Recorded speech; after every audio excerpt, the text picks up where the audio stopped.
Namaku Rifki. Aku adalah seorang penyandang tunanetra. Kecelakaan beberapa tahun yang lalu telah mengubur semua mimpiku. Saat ini, aku masih ingin bersekolah. Namun, orang-orang menganggapku tidak mampu. Padahal, aku bisa bersekolah seperti yang lain.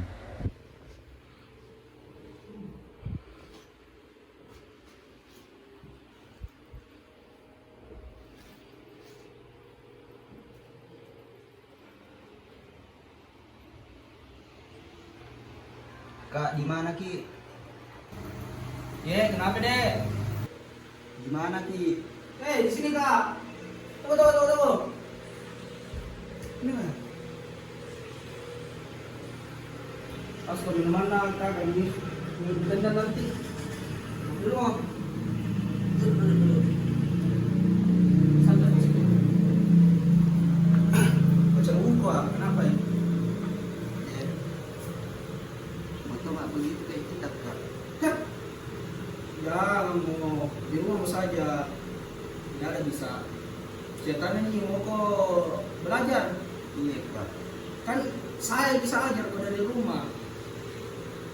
Begitu saja. Moto mak jadi orang pintar, Kak. Kayak teman-teman yang lain. Harus sadar juga deh. Kita itu kan istilahnya disabilitas. Penglihatan kita kurang mampu. Di rumah bisa saja. Nanti saya ajar dari rumah. Moto mak jadi kayak B.J. Habibie, Kak. Kenapa gitu membangkang sekali kok deh? Di sini mau saja. Bisa ajar kok. Susah juga kalau ke sekolah. Penglihatanmu kurang mampu. Kedua juga siapa mau biayai kok?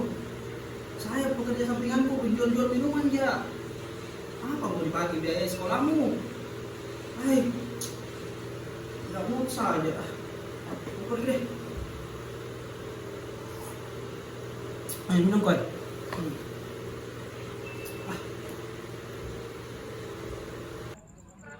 Terbunyi ko wifi. Iya. Kenapa jarang mau kau masuk kuliah? Biasa, anak muda Biasa gitu deh. Biasa banyak kerja. ikut ini. Assalamualaikum. Kajian. Waalaikumsalam. Bisa join nggak bro? Bisa lah. Saudara. Dari mana kau? Di rumah aja. Kenapa semukaan itu saudara? Burung sekali kau. Iyo. Apa nonton? Maksudnya mau disetrika kapan dulu? Kau bilang kok dekat-dekat sini. Anu nonton kah? Iya. Anu ini ya, Al Zaitun yang viral ke pesantren kata. Menyimpang. Kenapa saudara cerita kok kalau ada masalah? Cerita kok saudara. Ini adikku bah. Kenapa? Betul, adikku tau. Udah bisa anu sama dia. Iya. Macam-macam aku dari Tommy. Mau sekolah seng. Nggak bisa dia apa-apa juga. Nggak bisa melihat apa mau nada apa di sekolah. Bisa juga aja dari rumah juga. Itu kubusingnya saya bah. Kan kalau belajar di luar banyak tong pengalaman begitu. Kalau di rumah aja terus nu ajari bagaimana bisa dapat relasi pertemanan begitu. Ada tong yang mentalnya lemah. Tapi terbatas dia kehidupannya. Dia penyandang cacat. Dari mana nih itu juga saya kupusin. Di mana mau didapatkan uang? Saya jual-jual minuman aja sampinganku. Hai. Tapi dilihat tong potensinya atau siapa tahu ada kelebihan begitu kan udah ditahu orang buta ya bagaimana kelebihan apalagi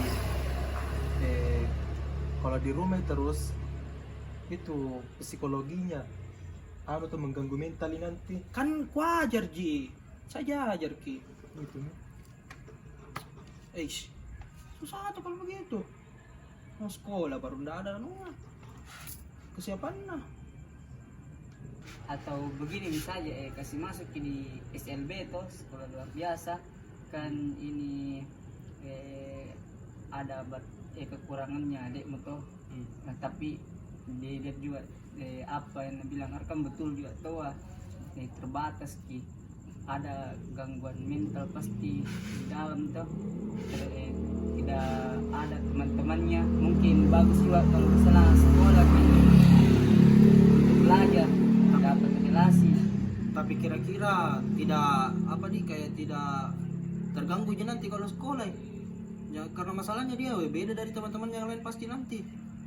Ya wajar itu, tapi kan dilihat juga SLB begitu juga yang nganu di dalam, yang berkecimpung toh, yang ada di dalam, ya ada semua kekurangannya bisa itu atur saja. Pusing jadi bah. Nanti dibantu-bantu tuh kalau misalnya Nggak ada kalau dananya bisa. juga. Itu maksudnya dibantu-bantu juga kalau ada dari kita ini teman-temanmu pasti tidak dilihat saja. Nanti lebih ada berapa juga. Mau tidur adikku dulu Boleh balik ngapain lah? Sorry dah. Dulu lah.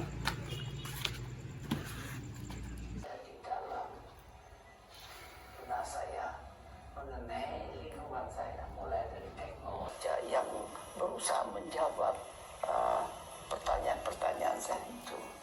Jadi saya akan menasihatkan. Jadi saya melakukan apa yang telah saya lakukan dahulu. Tapi dalam keadaan sekarang nasihat itu tentunya kepada cucu saya. Mungkin lebih baiknya aku berikan kesempatan adikku untuk sekolah.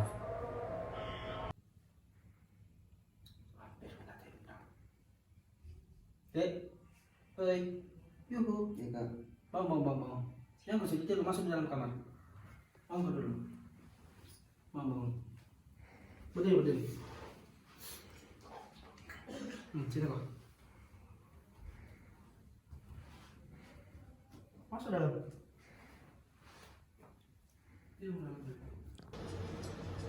Saya bersyukur bisa menyelesaikan semua masalah-masalah yang saya hadapi. Masalah dengan Allah dan terasa orang. Sehingga ikut menikmati itu. Berarti sama yang diberikan oleh ayah saya. Ayo pergi sekolah. Kenapa kak? Mau pergi sekolah? Itu nanti kak. Iya, ayo. Berdiri mau dulu, ganti baju dulu. Pergi mendaftar sekolah. Cepat. Ganti bajumu dulu dalam.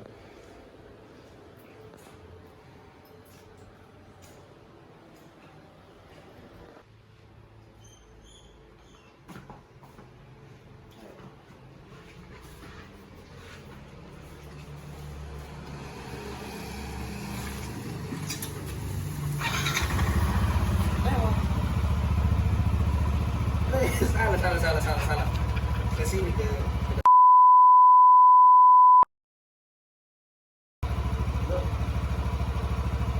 Oke, anaknya tak. Kiri. Peganglah.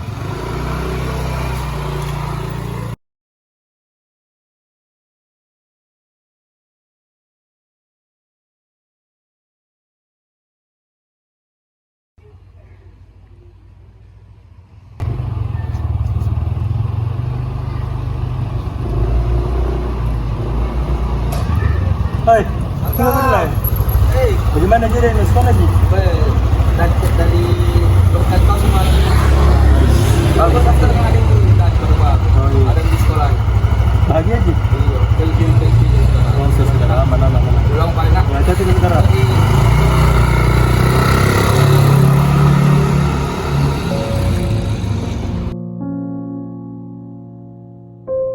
Akhirnya saya percaya bahwa penyandang disabilitas adalah orang-orang yang hebat. Mereka tidak lemah. Mereka adalah orang-orang yang luar biasa. Terima kasih, Tuhan.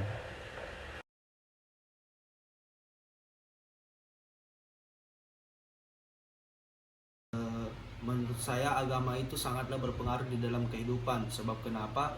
Agama menjadi pengatur di dalam hidup kita. Kita ini adalah makhluk yang diciptakan Allah dengan terbatas. Segala kemampuan kita itu di sisi Allah terbatas. Sehingga di dalam jurnal yang ditulis oleh M. Mulyadi yang berjudul Pengaruh Agama dalam Kehidupan, dikatakan bahwa manusia mempunyai fungsi sosial di dalam beragama karena makhluk yang terbatas dengan kemampuan dan akal kita, sehingga kita diberikan oleh Allah salah satu kelebihan menjadi manusia pilihan kita diciptakan di muka bumi ini sebagai khalifah, di mana di dalam Quran telah dijelaskan bahwa manusia itu diciptakan sebagai laki-laki diciptakan oleh Allah sebagai pemimpin di muka bumi ini. Nah, seperti itu. Jadi agama sangatlah penting karena sebagai pengatur di dalam diri kita. Di dalam Al-Quran dijelaskan sebagai Siratal Mustaqim, sebagai jalan yang lurus. Artinya tanpa agama kita bisa terobang-ambing dalam hidup kita, seperti itu. Terima kasih.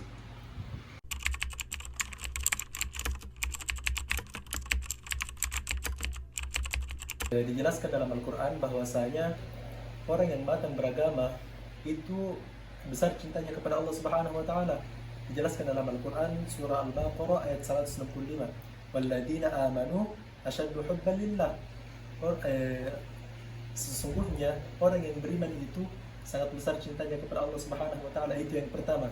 Dan yang kedua, dia beriman kepada apa yang diperintahkan oleh Allah Subhanahu wa taala. Dia beriman kepada nabi dan rasul, beriman kepada kitab-kitab Allah dan lain-lain sebagainya. Nah, yang ketiga ialah tidak ingkar atas janji yang telah ia buat kepada Allah.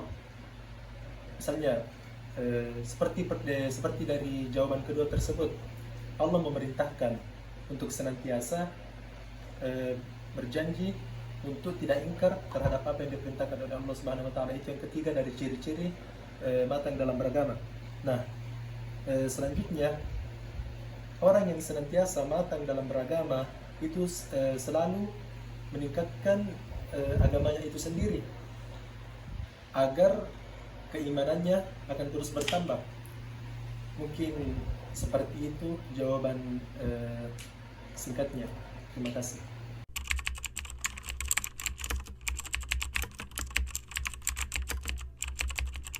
Agresivitas dan altruisme adalah dua konsep yang sangat mempengaruhi kehidupan seseorang dan termasuk juga jiwa keagamaan seseorang. Nah, yang pertama, altruisme di sini adalah merujuk pada perilaku atau sikap seseorang yang terlalu agresif, terlalu destruktif atau bahkan membahayakan orang lain. Nah, agresivitas itu dipicu meliputi orang-orang yang terlalu bermain fisik untuk mendapatkan keinginan untuk menyakiti orang lain, untuk tidak menyenangkan orang lain, seperti itu. Agresivitas mungkin itu terjadi karena adanya kebencian terhadap diri seseorang, adanya perbedaan pendapat dalam dirinya, maka disinilah terjadi menimbulkan orang-orang yang sangat agresif. Selanjutnya, intruisme adalah orang-orang yang terlalu tinggi keinginannya untuk membahagiakan orang lain. Dia rela mengorbankan hartanya, bahkan fisiknya, kehidupannya, sumber dayanya demi untuk membahagiakan orang lain tanpa meminta imbalan sedikit pun. Ini adalah orang-orang altruisme. Mungkin seperti itu yang dapat saya jelaskan. Terima kasih.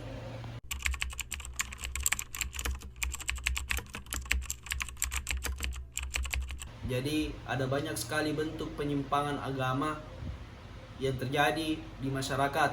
Salah satunya adalah penyimpangan terhadap apa-apa yang telah dipahami tentang agama. Banyak sekali orang yang mengatakan sedikit-sedikit bid'ah, apalagi ketika melihat sesuatu yang tidak sesuai dengan pikirannya, sedikit-sedikit dikatakan kafir.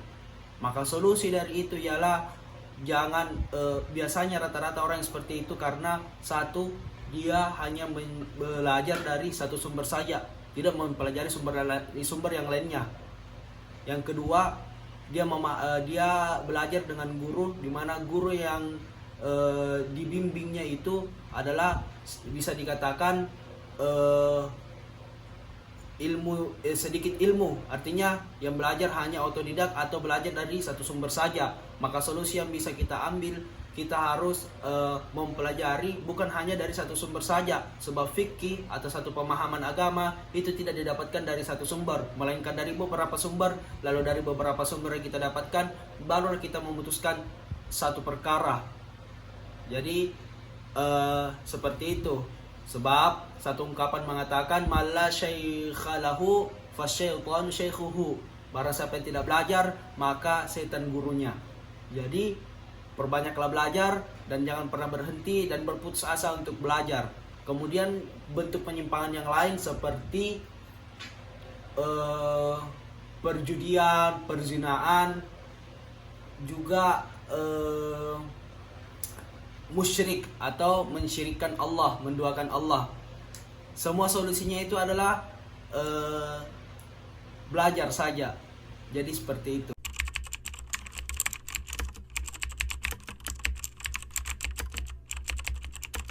Ini mulai dari Arkam dulu. Ya, Arkam dulu ke belakang. Oke. Apa dapat ini? Oke, baik.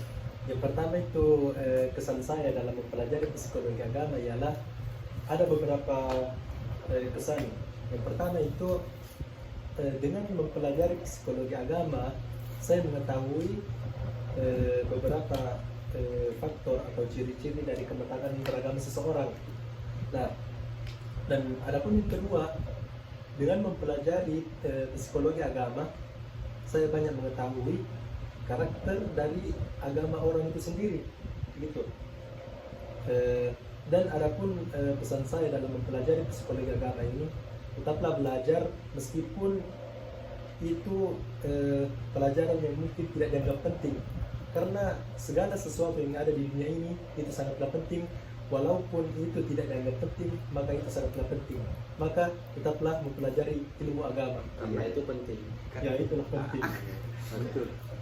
Ya, jadi Oke, saya berikan kepada saudara Rifki. Silakan. Oke, jadi pengalaman saya setelah mempelajari psikologi agama, kesan dan kesan saya yang pertama itu kesan saya setelah mempelajari psikologi agama, saya dapat memahami secara mendalam tentang jiwa keagamaan seseorang. Dan juga setelah mempelajari ilmu ini, psikologi agama, saya bisa mempelajari lebih mendalam juga masalah tentang manusia itu sendiri. Ya, bagaimana dia dalam beragama, bagaimana kejiwaannya tentang beragama, itu semua dikupas tuntas dalam psikologi agama. Mungkin itu saja pesan saya, dan pesan saya untuk teman-teman semua yang di luar sana, penting untuk mempelajari ilmu pengetahuan, khususnya pada ilmu psikologi agama, karena dengan psikologi agama kita dapat membedakan yang baik dan yang buruk. Karena jujur saja psikologi agama ini adalah merupakan ilmu yang sangat luar biasa bagi saya. Ya, mungkin seperti itu. Dan selanjutnya bagaimana dengan saudara Helmi? Baik, langsung saja karena waktu sudah begitu lama. Yang pertama menjadi kesan saya dalam mempelajari psikologi agama ini adalah tentunya saya bisa mengetahui bahwa ada banyak sekali pengaruh yang dapat mempengaruhi jiwa keagamaan seseorang, sehingga di sini kita dapat tahu bahwa ternyata dari karakter pribadi seseorang kita bisa nilai bahwa jiwa keagamaannya seperti ini, seperti itu. Dan juga selanjutnya saya dapat mengetahui bahwa bukan hanya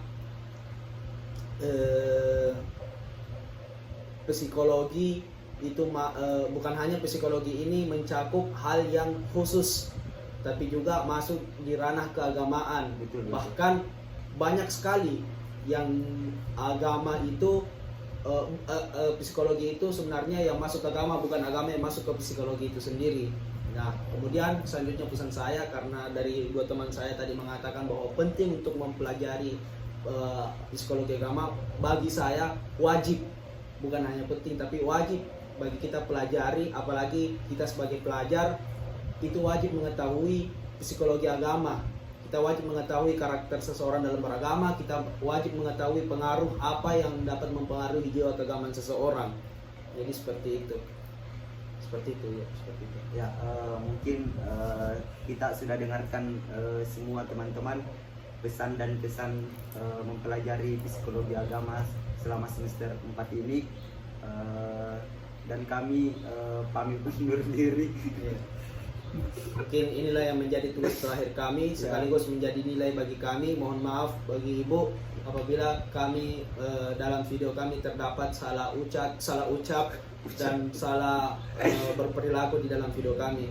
Kami mohon maaf dan sebesar-besarnya, dan terkhusus akan tiba waktu Idul Adha, maka kami ucapkan minal aizin wal faizin. Mohon maaf lahir dan batin. Jadi sekian dari kami. Assalamualaikum warahmatullahi wabarakatuh.